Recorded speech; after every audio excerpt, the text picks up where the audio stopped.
맥체인 성경 읽기 211일 차입니다.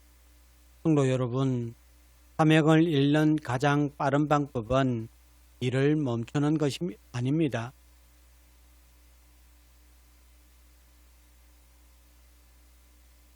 맥체인 성경 읽기 211일 차입니다.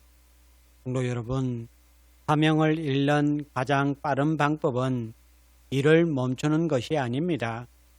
하나님의 방법을 버린 채 하나님의 일을 계속하는 것입니다. 거룩함이 없이 열정만 앞세우면 사명이 욕심으로 변합니다. 열정 없이 굳건하기만 하면 사명은 메마른 의무가 됩니다. 굳건함은 있지만 사랑이 없으면 일을 이루면서 사람을 잃게 됩니다. 그러므로 중요한 것은 사명이 있느냐만이 아닙니다. 나는 어떤 모습으로 하나님이 맡기신 사명을 감당하고 있는가? 이것이 중요합니다. 오늘 내 본문은 사명을 이루기 위해 필요한 4가지를 보여줍니다. 첫째, 사명은 거룩함으로 준비해야 합니다. 사사기 13장에서 하나님께서는 삼손이 태어나기 전부터 그를 나시린으로 구별하셨습니다. 삼손은 장차 이스라엘을 블레셋의 손에서 구원하기 시작할 사람이었습니다.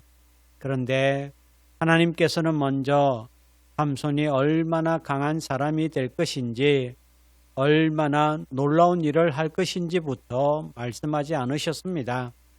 먼저 구별된 삶을 요구하셨습니다.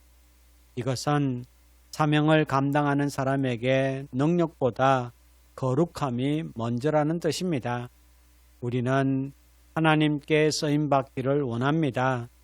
더 많은 일을 하고 더 큰 열매를 맺기를 원합니다. 그러나 하나님께서는 먼저 물으십니다. 너는 내게 구별되어 있느냐? 은밀한 죄와 타협하면서 사명을 감당할 수는 없습니다.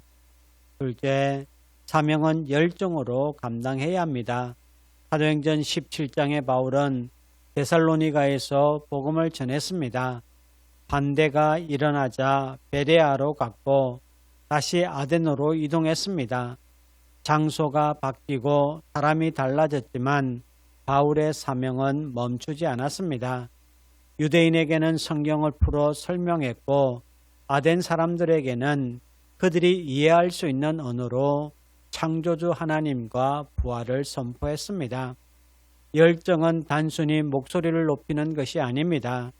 사람들에게 복음을 전하기 위해 말씀을 연구하고 상대를 이해하며 방법을 찾아가는 끈기입니다. 그런데 여기서 우리 자신을 돌아보아야 합니다. 처음에는 사명이었는데 지금은 습관만 남아있지 않습니까? 맡은 일을 반복하고는 있지만 기도하지 않고 복음을 전하고는 있지만 한 영혼을 향한 눈물이 사라졌다면 열정을 회복해야 합니다. 사명을 맡은 사람은 반응이 없다고 멈추지 않습니다. 한번 거절당했다고 포기하지 않습니다. 셋째, 사명은 굳건함으로 지켜야 합니다. 예레미야 26장에서 예레미야는 성전뜰에 서서 하나님의 말씀을 전했습니다.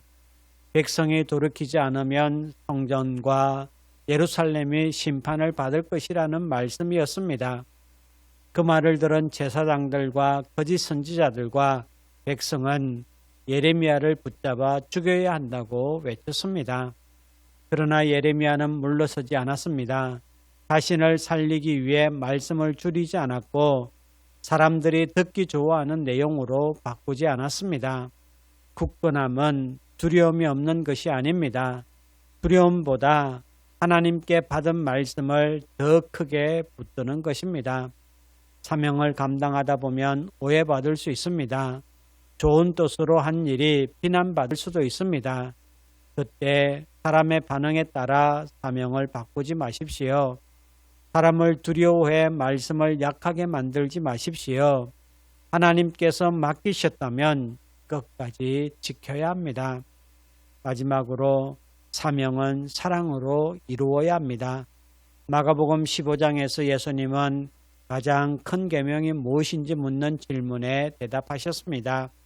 마음을 다하고 목숨을 다하고 뜻을 다하고 힘을 다하여 하나님을 사랑하고 이웃을 자신과 같이 사랑하라는 것입니다. 사명의 중심에는 사랑이 있어야 합니다. 사람을 사랑하지 않고도 맡은 일을 완수할 수 있습니다.